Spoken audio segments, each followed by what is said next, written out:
Retirement की सारी tension खत्म हो जाएगी और उनकी पेंशन कई गुना बढ़ जाएगी। यानी कम पेंशन की टेंशन जो होगी अब उसको खत्म कर दिया जाएगा और किसी भी तरह की टेंशन नहीं होगी। तो क्या है पूरा मामला और कैसे आपकी रिटायरमेंट भी बढ़िया रहेगी, ये हम आपको बताएंगे और हमारे साथ एक्सपर्ट्स भी जुड़ेंगे। नमस्कार दोस्तों, वंदे मातरम। स्वागत है आपको हमारी यूट्यूब चैनल में। आपको डिटेल के साथ ईपीएस के बारे में जानकारी मिलेगी, वो भी ताजा अपडेट जो अभी हाल फिलहाल की जो ताजा अपडेट निकल कर सामने आ रही है वही आपको बता रहे हैं। तो बने रहे हमारी वीडियो में शुरू से अंत तक। आपको डिटेल के साथ ईपीएस के बारे में जानकारी मिलेगी, वो भी ताजा अपडेट जो आज की ताजा अपडेट में बताया जा रहा है। पीएफ खाते में अगर आप भी बदलना चाहते हैं जन्म तिथि और दूसरी जानकारी, तो जानिए सब कुछ इस वीडियो में आपको डिटेल के साथ पूरी जानकारी मिलेगी। कर्मचारी अपने रोजगार के दौरान पीएफ खाते में 11 प्रकार की जानकारियों को अपडेट कर सकता है। हम यहाँ आपको बता रहे हैं कि कौन सी जानकारी कितनी बार अपडेट की जा सकती है। जी हाँ दोस्तों, सरकार कर्मचारियों की सेवानिवृत्ति को वित्तीय रूप से सुरक्षित करने के लिए कर्मचारी भविष्य निधि योजना चलाती है। कर्मचारी और कंपनी दोनों हर महीने बराबर राशि योगदान करते हैं। सरकार हर साल इस राशि पर ब्याज देती है। आवश्यकता पड़ने पर कर्मचारी अपने पीएफ में जमा राशि निकाल सकते हैं। कई बार अगर पीएफ खाते में गलत जानकारी जैसे नाम, जन्म तिथि, अन्य जानकारियां गलत हो जाती है तो पीएफ से पैसे निकालने में परेशानी हो सकती है। इसे बदला जा सकता है। आज हम आपको बताएंगे कि आप पीएफ खाते में अपनी जानकारी किस तरह अपडेट कर सकते हैं। आप अपने पीएफ खाते को कितनी बार अपडेट कर सकते हैं। कर्मचारी अपने रोजगार के दौरान पीएफ खाते में 11 प्रकार की जानकारी को अपडेट कर सकता है। या हम आपको बता रहे हैं कौन सी जानकारी कितनी बार अपडेट की जा सकती है।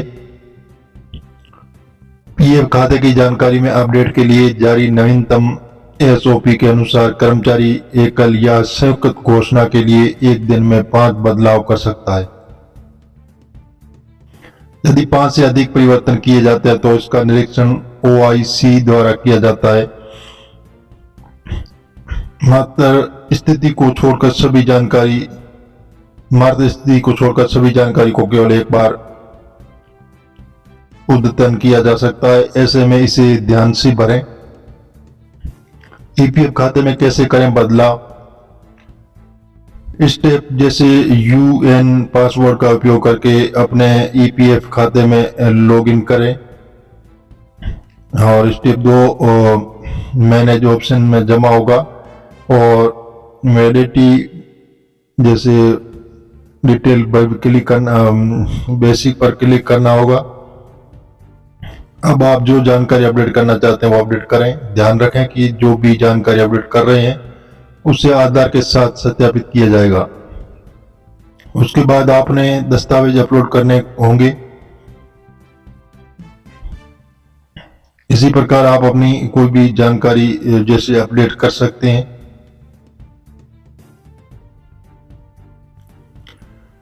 ईपीएफओ का अपडेट। पीएफ कर्मचारियों के लिए खुशखबरी, इस दिन खाते में आएगी मोटी रकम। पीएफ कर्मचारियों को अच्छी सुविधा मिलेगी। हाल ही में सरकार ने एक महत्वपूर्ण निर्णय लिया जिसमें पीएफ कर्मचारियों चांदी के कर दिए जाएंगे, क्योंकि परिणाम स्वरूप कर्मचारियों के खाते में अब काफी धन मिलेगा। तो सरकार का निर्णय देखें आप वीडियो में शुरू से अंत तक आपको जानकारी मिलेगी।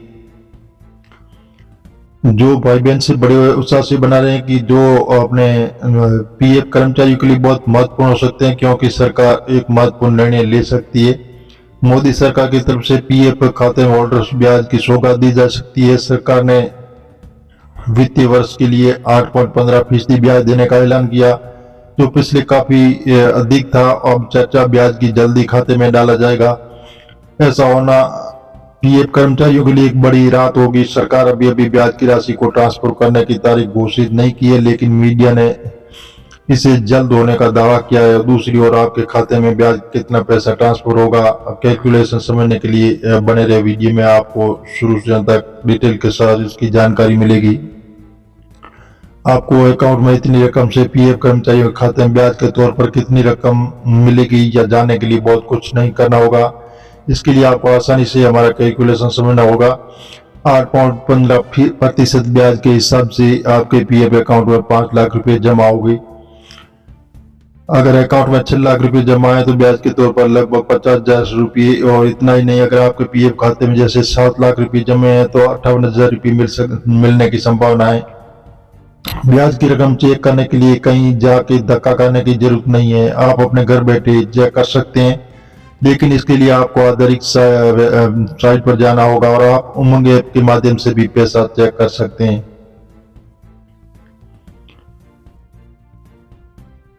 कर्मचारियों के लिए पुरानी पेंशन बहाली पर सुप्रीम कोर्ट में केस जीतने के लिए खुशखबरी। सरकारी कर्मचारियों को उनकी नियुक्ति की तारीख से पुरानी पेंशन के सभी लाभ दिए जाएंगे। सुप्रीम कोर्ट पुरानी पेंशन की बहाली पर ईपीएस कर्मचारियों को जीतने के मामले में खुशखबरी। सरकारी कर्मचारियों को उनकी नियुक्ति की तारीख से पुरानी पेंशन के सभी लाभ दिया जाएगा। सुप्रीम कोर्ट ने पुरानी पेंशन बहाल करने का ऐतिहासिक फैसला देते हुए देश के सभी राज्यों को आदेश दिया कि सभी राज्य अपने कर्मचारियों को पुरानी पेंशन योजना का लाभ जल्दी से जल्दी दे।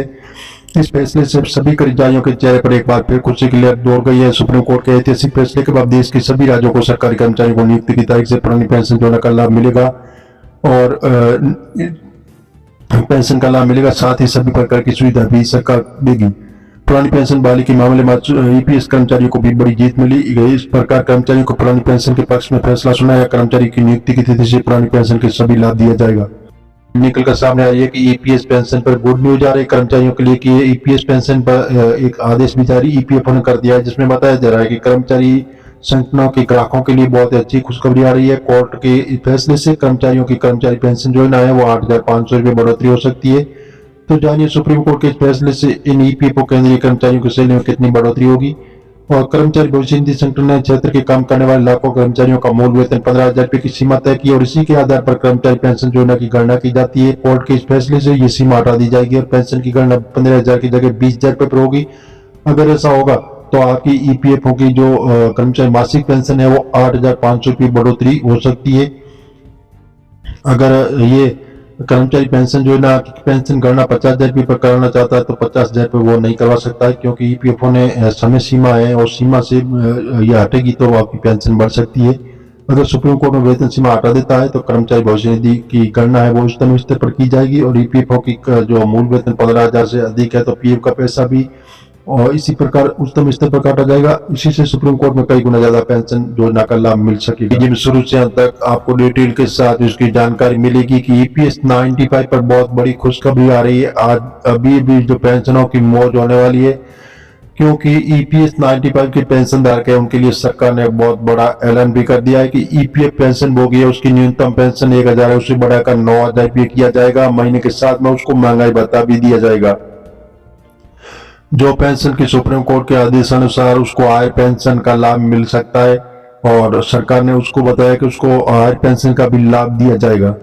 ईपीएस 95 पेंशन है उनके परिवार को मुफ्त मेडिकल की सुविधाएं दी जाने की बात भी की जा रही है और जिन पेंशनों को इस योजना में शामिल नहीं किया गया है तो उनको इस योजना में शामिल किया जाएगा। उसको भी न्यूनतम पेंशन 5,000 रुपये प्रति माह दी जाएगी।